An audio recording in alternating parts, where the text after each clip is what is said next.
Hello, you guys. Welcome back to the podcast and welcome Hannah Gunnell. Hannah, I'm so excited to have you on the podcast. How are you? Thank you, Eden. I'm so excited to be here. So excited to be talking to you. I'm, as you mentioned, Hannah Gunnell. I am the owner of Ramble Free Photo Co. and Ramble Free Studios, and I'm a photographer and videographer specializing in film. And I also work with other photographers, educating them to help them build sustainable and joyful businesses that are aligned with their true passions.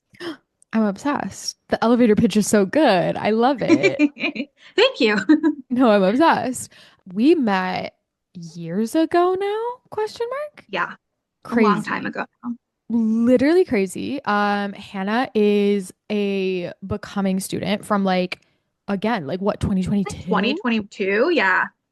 That's actually so crazy to think about because the way it feels like it was last year, like 2024, and that was nearly 3 years ago now. But we've seen like so many changes in your business from what it was in 2022, which I'm obsessed with. I know you're feeling a lot more obsessed with. Like, can you kind of give people context as to where you were even a few years ago and like what the business was looking like? Yeah, absolutely. So I started my photography business for weddings in 2015 and sort of happily went along until around 2022 when I looked at my business and what was happening. I was booking really great clients, all the clients that all the online quizzes told me were my dream clients. They all shopped at the same stores as me. They had like beautiful floral installations. So I was booking them, I was making good money, and I was so burned out. And I really, really hated my job at that moment. So around 2022 was when I took a look inward and said, okay, something is not aligning here. Like something about what I'm doing is not joyful, or I'm not letting myself be myself fully in my business. And I realized that one of the things that was missing was I learned photography on film in college, and I had always used film cameras to document my personal life and kind of left it there because I was sort of saying no for my clients and thinking nobody would want to do this.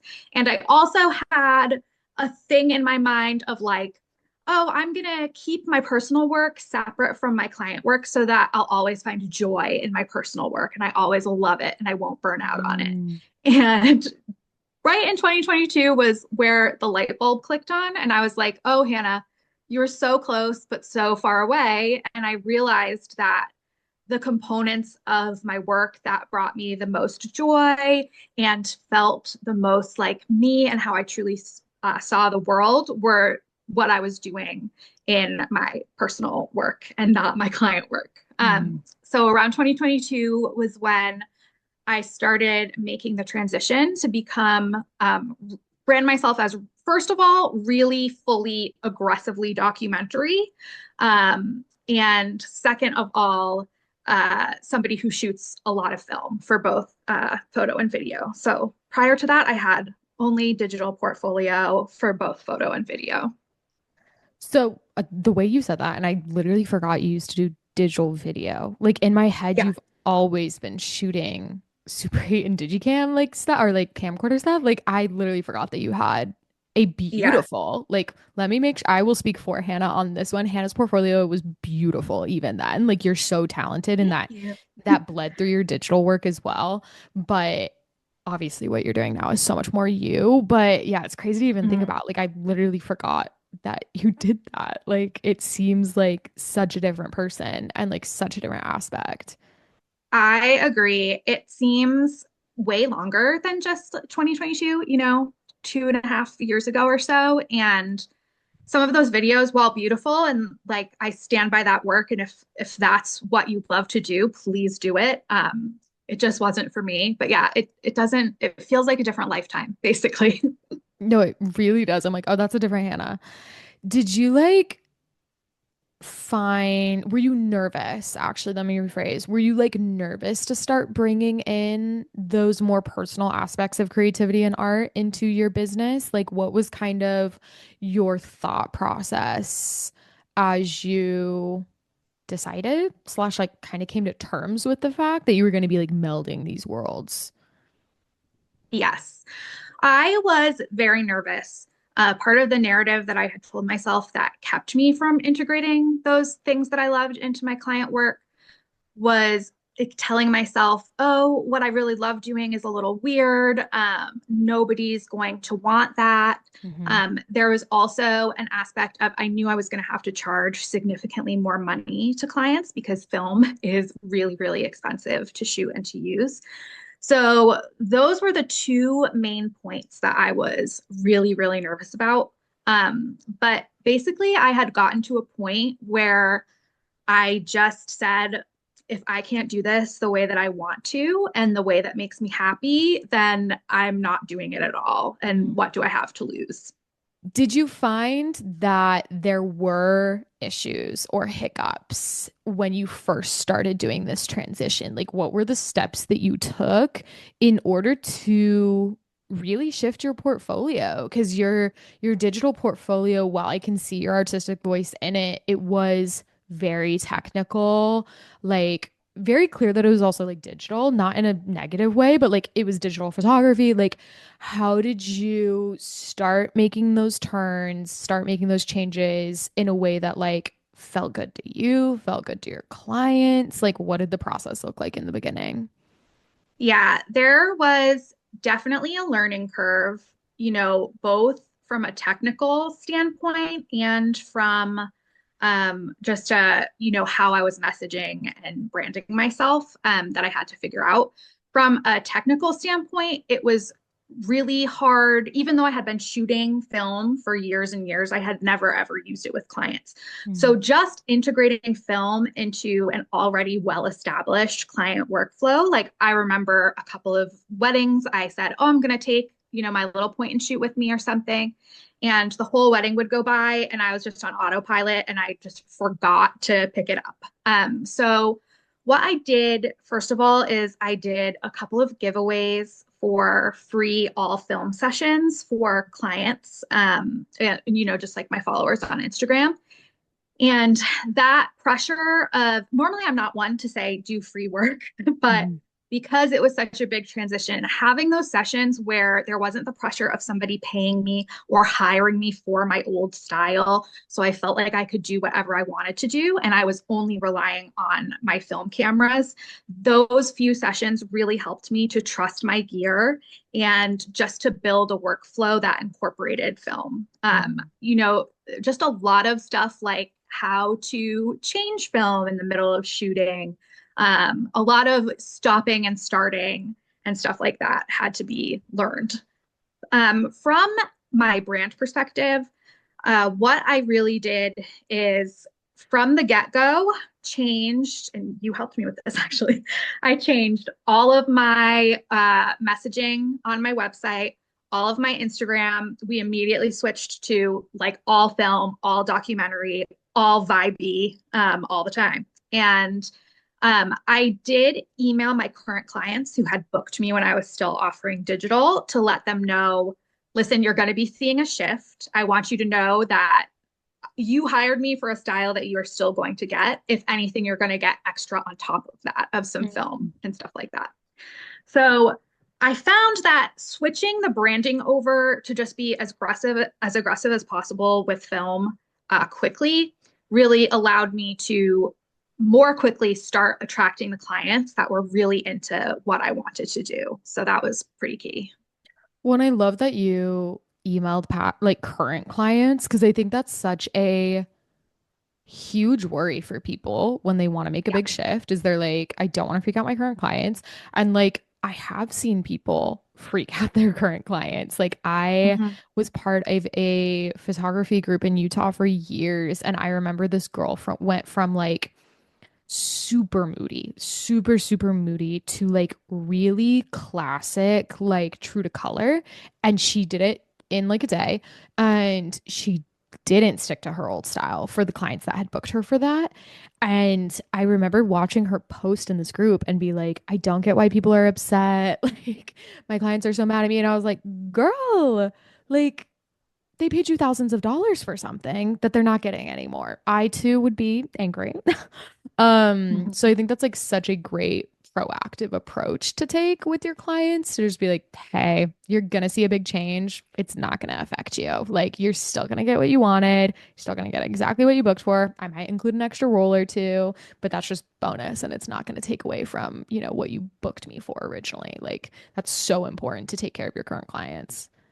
Yeah, I'm a big believer of like really giving clients a good experience. And I'm also a big believer in proactive communication, maybe sometimes overly communicating, because anytime you can get in front of a client concern is just great. And then also, I think that helps me to remove some of the mental blocks I have around like, Mm. I'm going to be showing more of this work. If I hadn't emailed people up front and explained what was happening, then I don't think I would have felt as comfortable bringing film cameras to weddings to break them out during portraits, to Mhm. build my film portfolio, or really changing my messaging right away. I think I would have told myself a lot of stories about how all of my clients were going to be mad at me. They were all going to leave me. And so I couldn't make a change.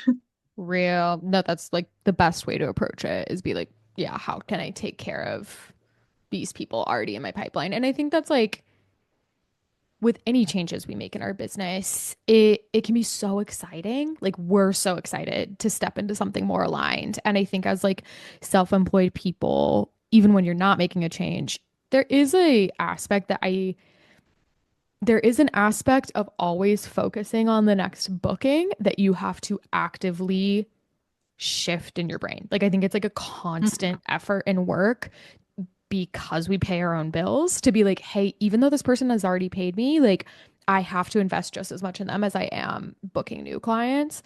And so when you combine that with the excitement of like, let me reshift into something like more aligned, it can be really easy and really natural to not forget, but like overlook what that's going to cause for people that already booked. So I love that idea of just like, let me focus on those people first, and then I can do this really exciting thing for me and my future clients. Did you find that like anyone was upset about it, or was it just like excitement? Like, were people just excited for you? No, honestly, people were just really excited for me. My clients were really wonderful. They were very excited to get some film work, in addition to what they hired me for. And I didn't really have any bad feedback at all. If I think if somebody had come back and said, we're really not into film photography, we really would prefer you didn't do that at our wedding at all, like that would have been totally fine and I would have prioritized. But yeah, they were all just really happy for me and I excited. love that. No, I love that. Did you find that your approach, so like when you're merging, let's say you're merging this like personal approach that you had with your professional approach, your now new professional approach, did you notice new skills, new likes, new dislikes came up that you weren't expecting? Like, was there more creation and was there more newness than maybe what you had planned on? I don't know if that question makes sense. Like, Yeah. but was it different than you thought it would be when you were first blending these? Yes, it was way different than I thought it would be. I really, it taught me a lot about myself as a photographer. I think incorporating more film into my client work immediately gave me a sense of like, what parts of the day do I tend to just be on autopilot? Am Mm. I just, going through the motions, making competent work, but not necessarily looking for the moments that really excite me or like light me up. So that because film, with digital, you can just take as many photos as you want, which is great. And I still take digital at weddings because Mhm. I'm a big fan of like just using the tool that's best for the situation you're in. But with film, because there's, a finite number of pictures in a roll, it made me really have to think more and be a lot more thoughtful about what I was doing. And I think that that made me a better photographer overall, even in my digital work. Um, it also really taught me that, and I don't know, this is maybe not super important, but it really, really hammered home for me the effect that coming home from a gig or a wedding, immediately putting the SD card in and backing it up and Mm, then looking at everything was having on me and my enjoyment of the work. One of my favorite mm, things about the workflow of film is that, I still back everything up right away, but then I have to send it to a lab and wait for scans to come back. So I automatically have a few days or like even a week of space from the day and how it felt, or maybe if I was struggling before I get a lot of images back and look at them. mhm. And even just giving myself that space for to look at everything with fresh eyes, to be surprised by the work that I created, was a huge component of just taking my happiness back in terms of Mm. how my work was making me feel. I didn't even think about that because I've always been a primary digital shooter. So like there's never been a wedding in my entire career that I didn't do some level of culling and editing and sending within 48 hours. Like Mhm. that is so nice. Like I Yeah. feel like that gives you such a good distance from what just happened to like fully appreciate the artwork that you made because it's so interesting. It really is such an interesting concept that we like don't think about that often that like we take the work and then within 24 hours we're like we need to perfect 20 to 40 images like because those are the ones Mhm. they're going to share. Those the ones that they're going to show their family. That is the ones that they're going to send out on thank you card. Like it there's so much pressure on a sneak peek. Like I can't even imagine how that would change how I look at a sneak peek to like even just have a couple extra days to release what I just did. Yeah, just to debrief a little before even Mhm. looking at the work. I found that, first of all, again, it was a situation where I was telling myself a lot of scary stories about, oh, clients are going to be super mad if they don't get a sneak peek within 48 hours. That was not the case. I'm very upfront during the booking process. And afterwards, again, I send a proactive email thanking them for having me, letting them know the time frame. And I really haven't gotten any pushback from anybody in terms of not having sneak peeks, within 48 hours. I also think it made my sneak peeks and like overall galleries a lot stronger. I really Mhm. get much stronger reactions from clients nowadays.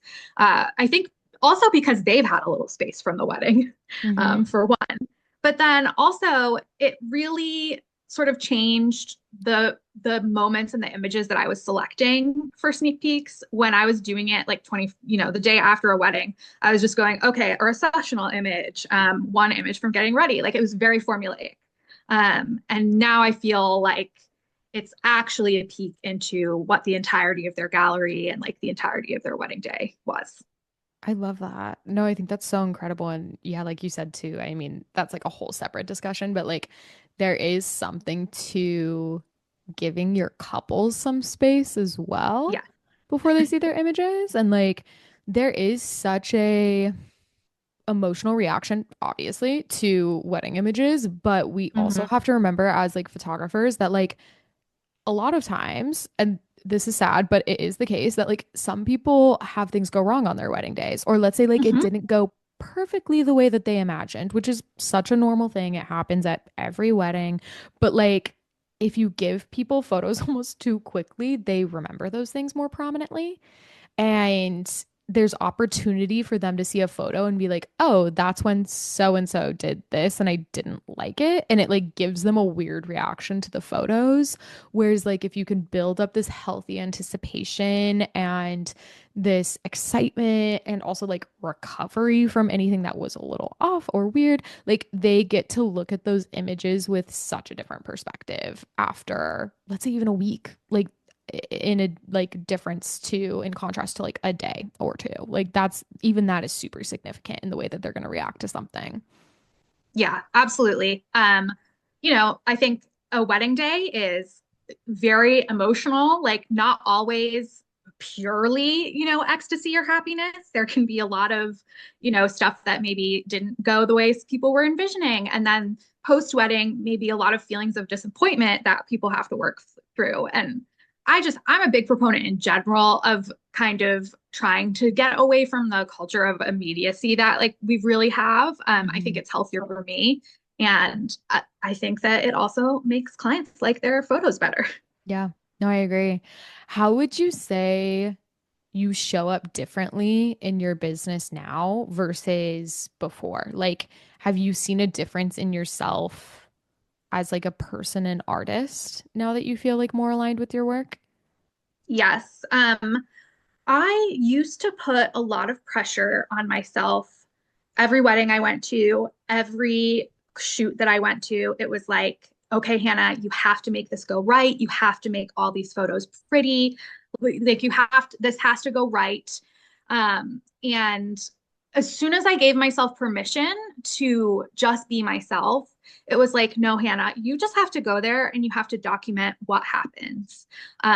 Part of why I love film is that, although film gets a lot of false information spread about it, that it has to be vibey and Mm, grainy and like not sharp and blurry or whatever. And that's really not the case, like 80% of the time that I'm shooting.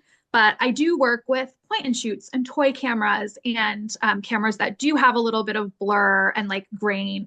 And so it's really enabled me as an artist to embrace imperfection instead of mm, thinking like, oh, I have to manage this moment. I have to manage, how this is lit.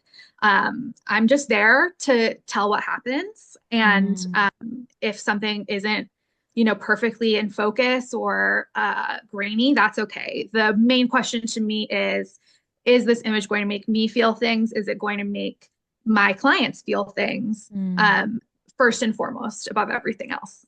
That's like so much more fulfilling too, as like a Yeah. person and an artist to just like really capture what is happening rather than this formulated moment. I know we've had lots of talks about this and like I've talked about it a lot on the podcast. Like this is one of my favorite shifts we've seen in the industry over my entire career is this shift Hmm. away from manufactured moments into just like letting people God forbid, exist on their wedding day and just Right? enjoy it and experience it. And like, it's such an honor to preserve that. And like, I don't know, do you think that it like pushes you more as an artist to have to make our art out of something that exists rather than being able to like structure it yourself and like move it around yourself?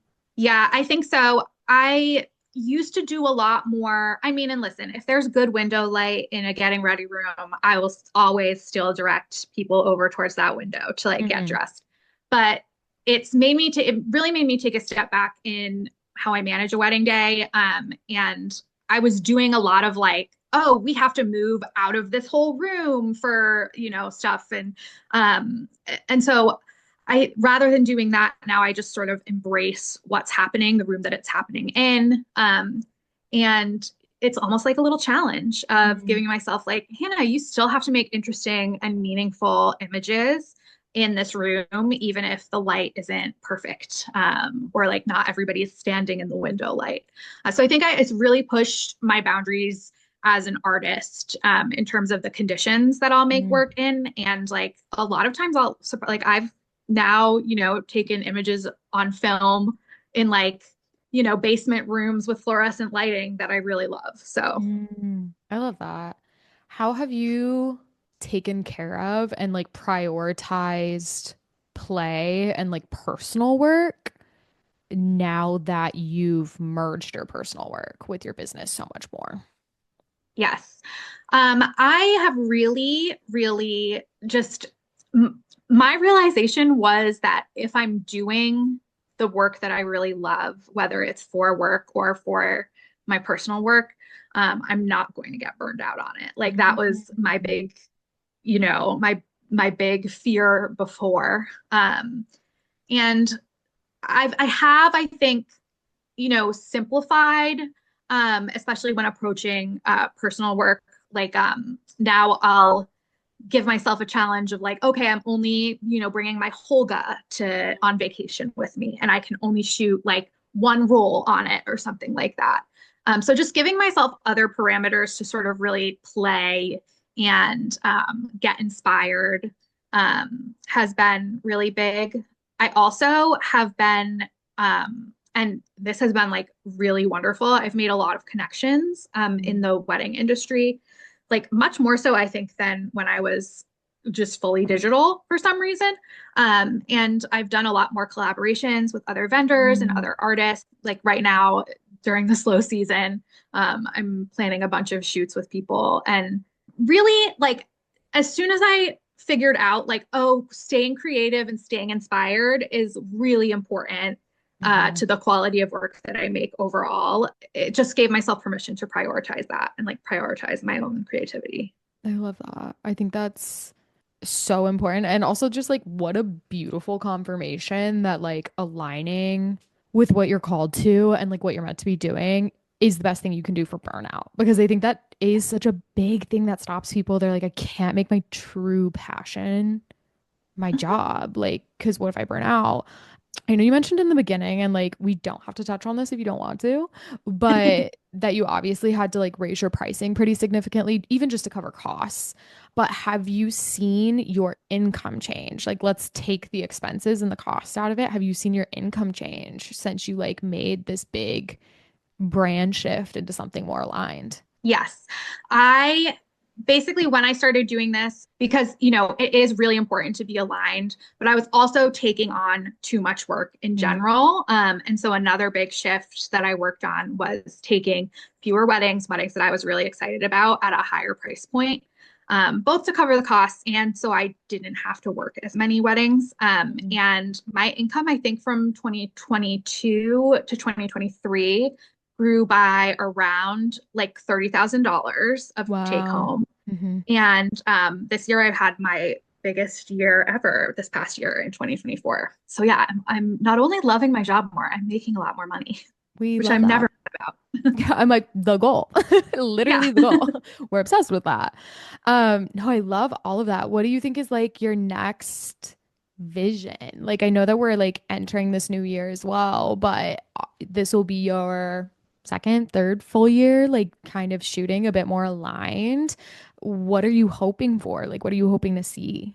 Yeah, I think 2023 was the first year that I did this, and I had a lot of clients who I was shooting like two rolls of film for at their Mm. wedding. And this year was the first year that truly people were hiring me for what I really, really loved and wanted to do for the whole year. Mm. So my plan is to sort of push those boundaries more in the 2025, like get even more clear, always be asking myself, like, how I can challenge the notion of what a wedding photo of a particular moment should be, Mm. and how I can really lean into the feelings of the day and how I'm responding to it instead of, again, just like being on autopilot. I'm also really, really become passionate about working with creatives, both on the education side and on the photography side.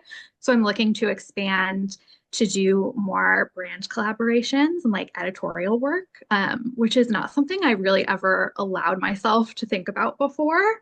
So that's been exciting. And I just launched the component of my business, Ramble Free Studios, that concentrates on commercial work and education for photographers who are maybe, you know, feeling like they do need to make a major shift in their business or they're not aligning 100% with what they really love to do.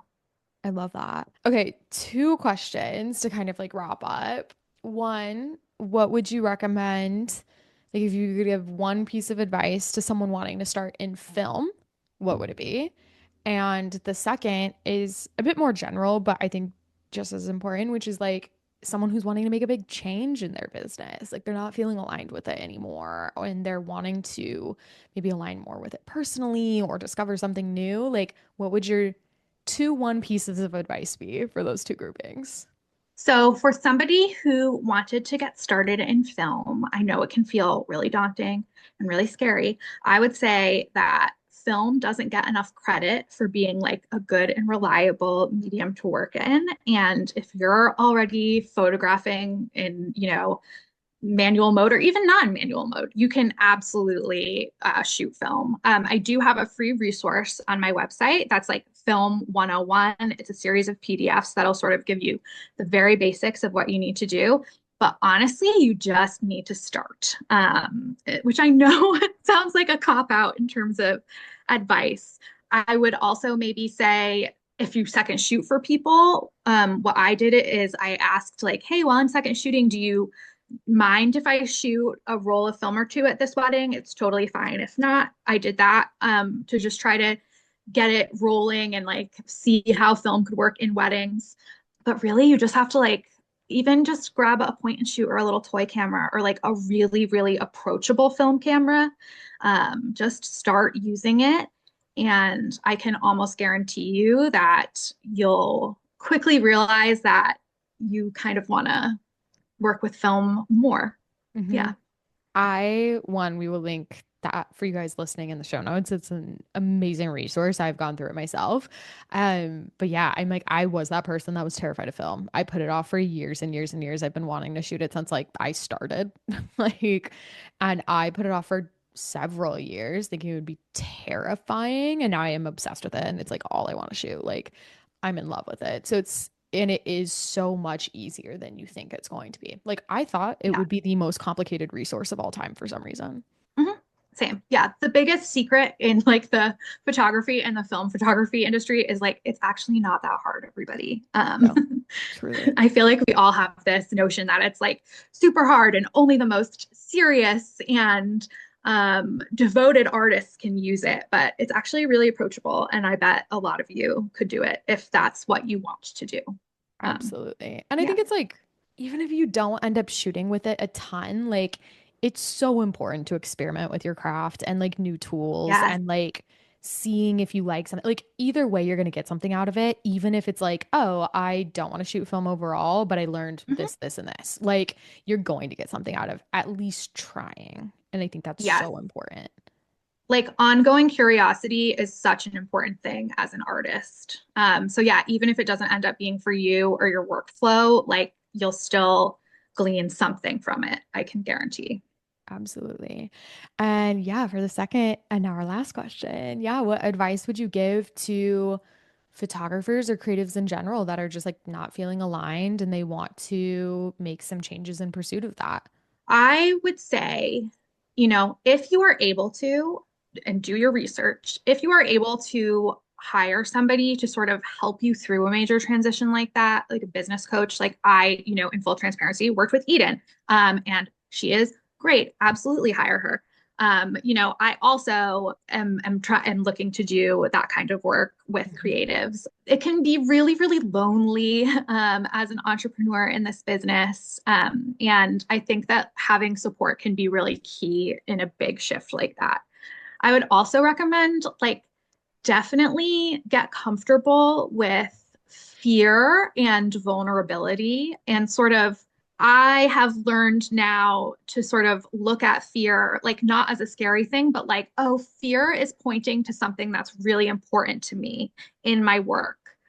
I also vulnerability, that was one of the hardest things for me when I shifted was just this like feeling of like raw vulnerability every time I send out a gallery or like post something that is out in the world now. I think I used to have like a little bit of disconnect from my work and could didn't take it as personally. So I would say definitely get comfortable with like the idea of vulnerability when you're putting yourself out there, when you're changing to something that you really, really love, and like maybe your audience is not Mhm. necessarily there for that. You're just going to have some of those feelings to work through. And then I would just say, like, really identify where you're saying no on behalf of everybody else. Like, I did that so much for so long, for years. And don't say no to anybody except for yourself because it's not right for you. Mhm. Yeah. And then just like try to shift your branding and your public facing world as much as possible, as quickly as possible. And don't forget about your sweet baby angel clients because who already hired you. Take care of them as well. Yes, absolutely. Oh, well, thank you so much, Hannah, for coming on the podcast. Obviously, we will link all of your information in the show notes, but can you let everyone know where they can find you online? Yay. Thank you, Eden. It's been wonderful chatting with you as I always. know, My likewise. wedding work, my wedding work is at ramblefree.com, and my educational resources are at ramblefreestudios.com. Amazing. Yeah. And we'll link that and your Instagrams in the show notes, you guys listening. So go check out Hannah. She is amazing. Her work is incredible. Her resources are incredible. Go download the film freebie, all of the things. But yeah, thank you so much again, Hannah, for coming on. Thank you for having me. Yeah. And thank you guys for listening. And we will see you next time.